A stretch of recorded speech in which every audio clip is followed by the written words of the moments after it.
Hi, my name is Rachel Newman. I'm a Master Gardener with the Itasca County University of Minnesota Extension, and I'm here at the Learning Garden located on the YMCA campus here in beautiful Grand Rapids. I'm going to talk today about ways that we plant our garden using best practices to make sure it's growing healthy for us, healthy food for us, as well as healthy food for our pollinators and nature all around us in this space.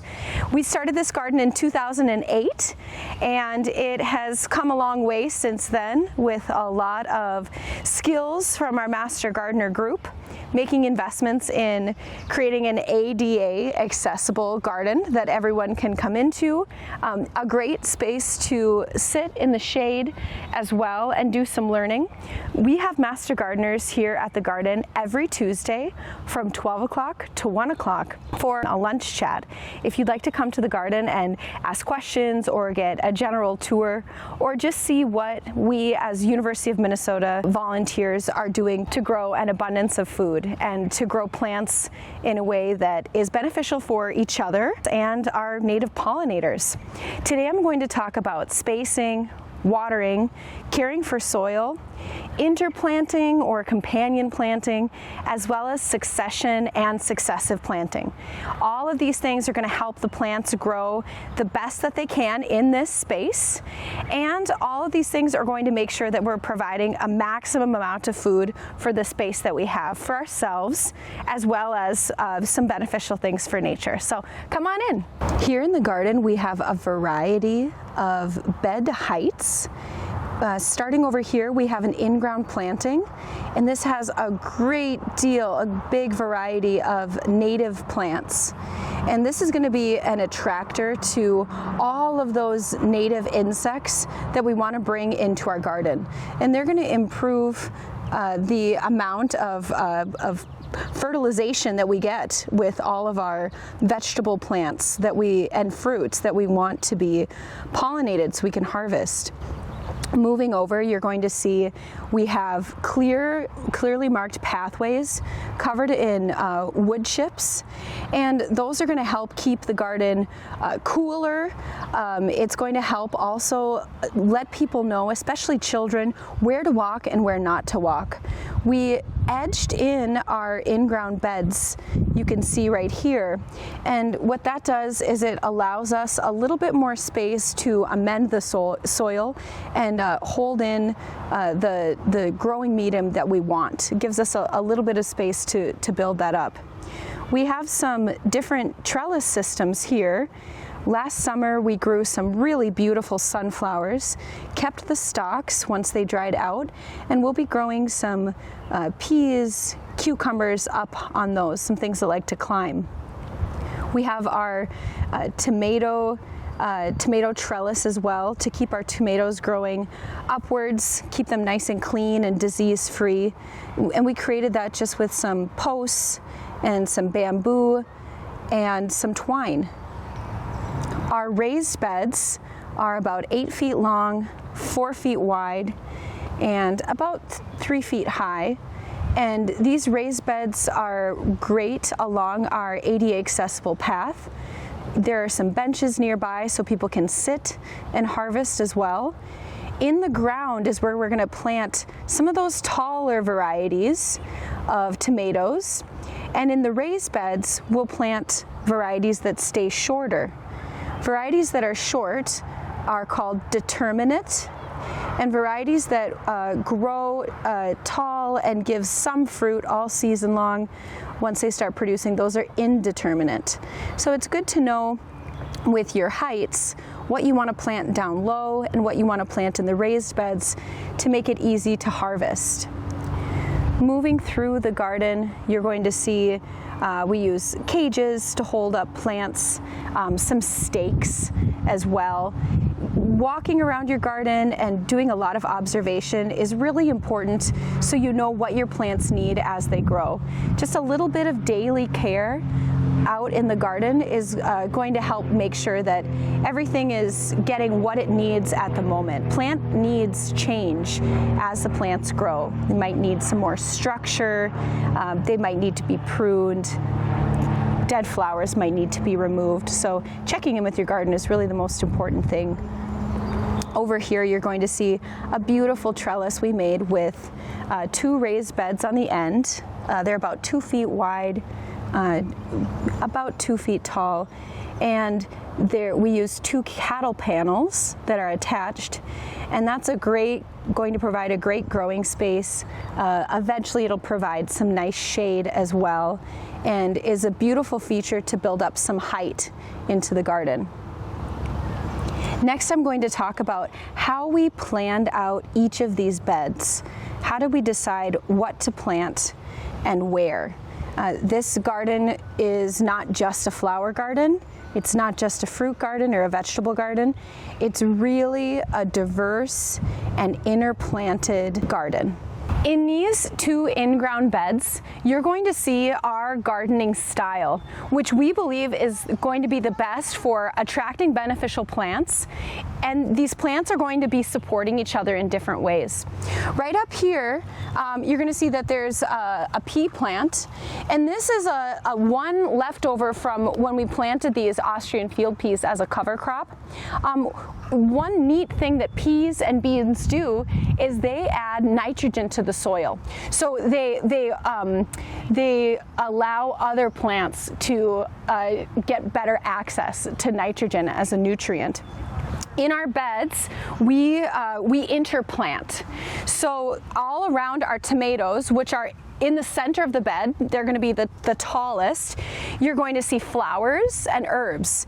Some plants that are really great to plant around tomatoes are nasturtiums here, as well as basil.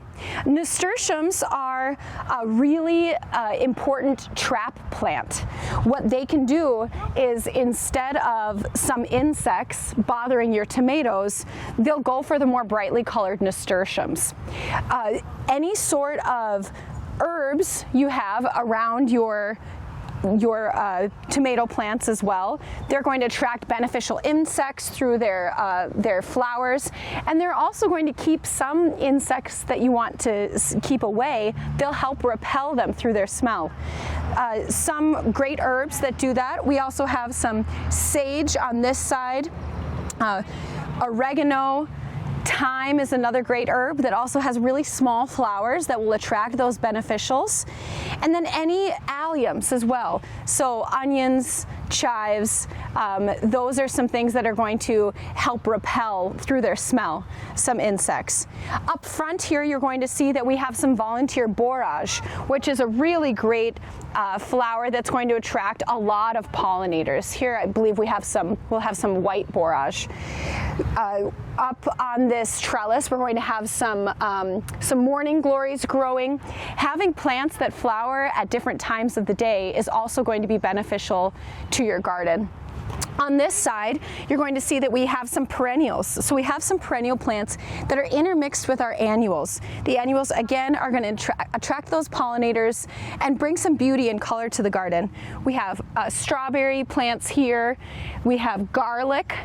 And we also have some butterfly weed plants coming up. Blanket flower, bachelor buttons. Back here is a beautiful blue borage. One neat thing that we will do, once we harvest our garlic in July, this is going to leave us with some space. We don't like open space in our garden. We're going to do something called successive planting. So once we take this garlic out, we'll have space to plant some beans or some midsummer crops. Kale would do really well, beets, things that you can plant in the middle of the summer. Moving on to a raised bed, you can see that we have some peas that are ready to harvest here. This is an interesting variety of bush pea. So we do have a trellis up behind it. They're really supporting each other and kind of grabbing on. And this is a really popular plant, especially for kids to come in and learn about harvesting and search them out. One thing we do is we make sure to plant some warm weather crops in and amongst our cool weather crops. These peas we planted way back in May, as soon as the ground could be worked, knowing that they can handle some frost. some other plants that we put in, some cool season plants. We have beets up front here. In this upper quadrant, we have carrots. And then down up front, another cool weather crop is chard. This is a type of Swiss chard that grows a little bit more like spinach. So nice small leaves that you can harvest over the summer. Now when the carrots and these peas and beets are ready to harvest, we already have our warm season crops planted. So in and amongst the chard, we have parsley, thyme, marigolds. We also have a borage flower, and that's going to add color. It's going to add food for pollinators, and those herbs are going to add food for us, as well as repel some insects, away from. In and amongst the carrots, we have pepper plants. Moving back over to these bush peas, we have a beautiful pepper plant that's coming up in the bush peas.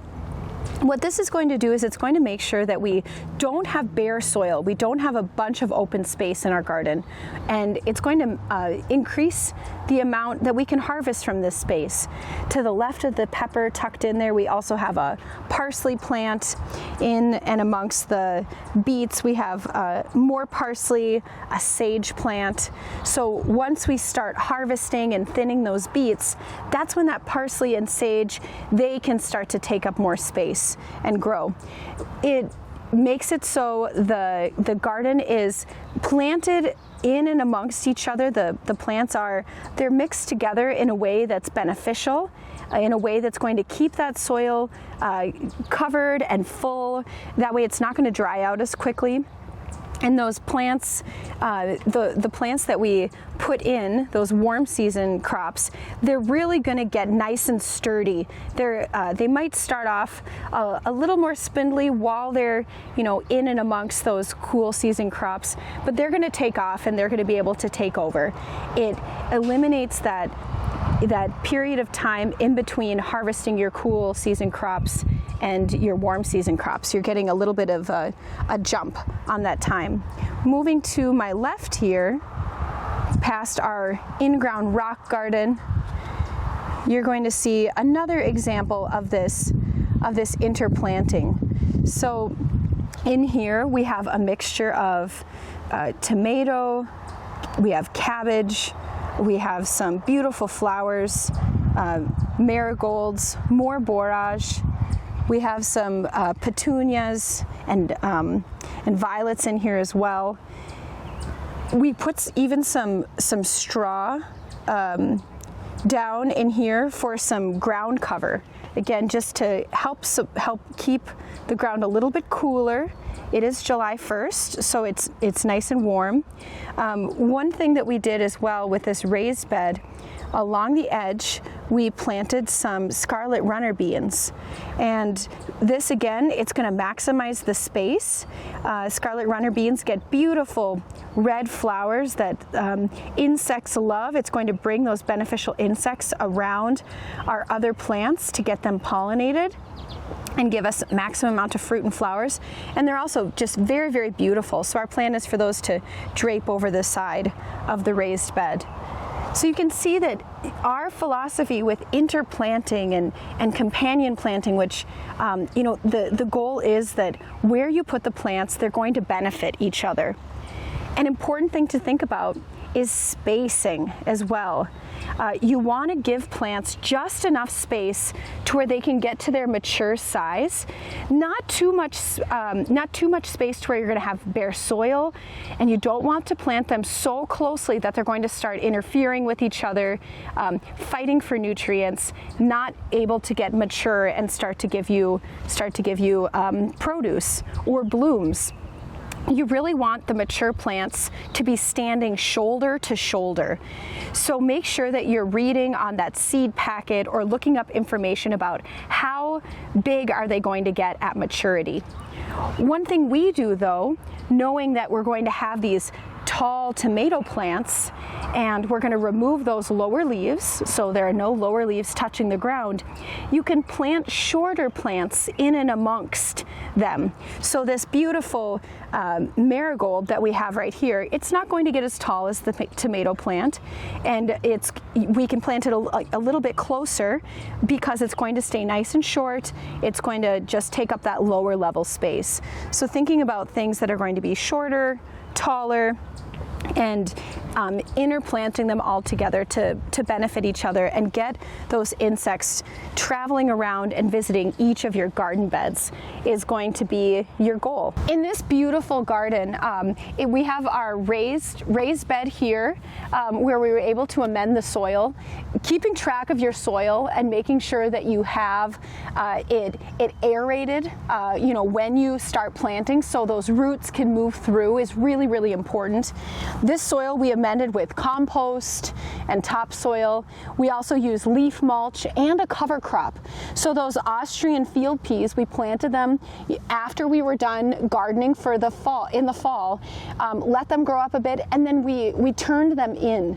And what that did is it's going to make more nitrogen available in the soil, and it's a green manure. So this soil's been heavily amended. One neat thing that these root crops like carrots can do is when the roots of beets and radishes and carrots and turnips and parsley, when they move through the soil, they break apart compacted soil as well. No plants like compacted soil. One neat thing we have going on here when we talk about successive planting is we have these carrots, which they can handle those cool temperatures, and then we have a borage plant coming up here. And this is going to fill in really, really nicely and provide a lot of food for pollinators, and these gorgeous flowers are edible as well. They look beautiful on a salad. Over here, this is a squash plant. This squash plant, we already have a flower here. This squash is going to grow up the trellis and take up a lot of space as well once we take these carrots out. We also have peas, another cool season crop. And over here, we've already taken out most of our spinach that started to bolt as it got warmer, and we added in some flowers. We added in some petunias, and we added another borage flower, and then we have some more squash planted here. So this successive planting allows us to keep that garden full, and we're going to get maximum production. These carrots are so great too because you can thin them throughout the season, and you can eat some new baby carrots. So we sowed them a little bit thicker, knowing that we'd be able to harvest them as we go. This is a great spot, a great example of where you have vertical growing space. We have flowers, we have root vegetables, and it's all together. So this is going to be a space where beneficial insects and humans can have something that they're going to enjoy. It has something to offer for all of us. Right at the entrance to the Learning Garden, we wanted to make it a point to plant a large garden of native Minnesota plants. Now this we did need to just recently redo. What happens with pollinators, there's a saying that the first year they sleep, the second year they creep, the third year they leap. And this entire bed was completely thickly packed with pollinators. They were not appropriately spaced. They were starting to compete with each other, and it was time for us to do a cleanup and a clean out. So what we did is another master gardener, she provided us with the ability to go to her home and dig up from her pollinator patch a lot of different beneficial plants. Just to name a few, in the back corner we have helianthus, we have aster, we have butterfly weed, common milkweed, black-eyed Susan, monarda, echinacea, purple coneflower, and even down on the ground, thinking about those beneficial insects. You want to attract some insects to your garden to help control for some of those pests that can really do damage to your crops. We put down some of these birch bark logs, and these are going to provide some habitat for some of those beneficial insects to hide under at night. It's going to provide them with a little bit of cover as well. So thinking about how we can use nature to our benefit to help make it so our garden is a balanced ecosystem. And that's one way that you can keep that in mind. Having flowers, especially native flowers in your garden, it's going to attract the insects that you want to see in your garden. And by having those insects, you can think all the way up the food chain. You're going to get birds that you want. It's going to provide habitat for a lot of other creatures in the space. Just across the way here, we do have some native, another native plant. We have a Maximilian sunflower. And then over at our entrance, we have some perennial plants that we really enjoy being able to harvest year after year. They're already growing early in the spring. We have a nice rhubarb patch. And then in the far corner, we have an asparagus patch as well as our garlic bed right up front. Let's check out another raised bed we have here at the Learning Garden that is going to provide us with a lot. We have the beauty of the zinnias and marigolds and borage, as well as some things that we can eat now. So there's a nice patch of kale, intermixed with some basil plants in and around this garden. Now you can remove all the flowers from the basil plants, or you can even leave a few, as those small flowers are going to be really attractors to beneficial insects that you like in your garden. Down the middle of the bed, that's where you're going to see the 3 eggplant that we put in. Those can get quite large, so we're sure to space them neatly. And then we have a basil plant right in the middle of these first 2 that's going to be a little bit smaller and lower. It's going to, cover, again, that soil, not have as much bare soil as this garden fills in. Now, what we did earlier today is we aerated the soil with a little hand fork, and then we watered. What can happen in the summer is if your soil starts to get dry and it gets rained on, it could prevent that water from getting in and absorbing into the soil. It can almost form a crust on the top of the soil. So aerating it a little bit and then watering is a really great idea to make sure that your plants are getting what they need. Vegetable gardens, herb gardens, flower gardens, it's really best for them to have about an inch of water a week. And that's an inch of water not necessarily landing on those leaves. You really want to make sure it's getting at the base of the plant where the roots are. Drip irrigation is really the best way to go. We do use a hose, and we go around and hand water in our gardens here at the Learning Garden. And if it's not raining about an inch a week, you're going to need to get your plants some more water. Now, at the Learning Garden, we have full sun. Most plants, except for lettuces, spinach, some of those leafy greens, they're going to need full sun. That's sun from dawn to dusk. So making sure that your plants have that sun access so they can grow as big as you want them to be, so you can get that harvest, is going to be really important. That sun and those light needs. Soil as well. We really spent a lot of time analyzing our soil. You don't want it too light, too heavy. Really, really important that you're adding some organic matter to add that moisture holding capacity. Here in the Learning Garden, we've leaf mulched. We've added that cover crop that we till in the fall as well. Another beautiful garden bed we have along the pathway of the Learning Garden is going to show that inner planting as well. So in the center we have a really robust tomato plant. Around it we have some geraniums, some scarlet geraniums and marigolds that are going to give us some beautiful color. And then we have herbs. parsley, and sage mixed into this garden. One thing you're going to see that we use to amend the soil are some wild rice hulls.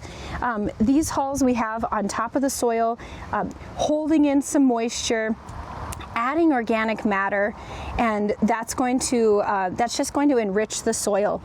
You're going to notice that if you are producing a garden with a lot of fruits and vegetables and flowers and herbs, your soil level is going to start to go down, and that's normal and natural as those plants are using and absorbing those nutrients to produce fruits, roots, and shoots on the plant. And one thing you can do at the end of the season, one thing we'll do is when these plants die back, we'll actually just cut the top off and leave those roots in the soil. Now, these are annual plants, they won't come back, but leaving that organic matter in the soil is going to keep that soil aerated. It's going to disturb the soil the least, because there's a beautiful microbial system that's growing, and they're forming chemical connections under the surface of the soil.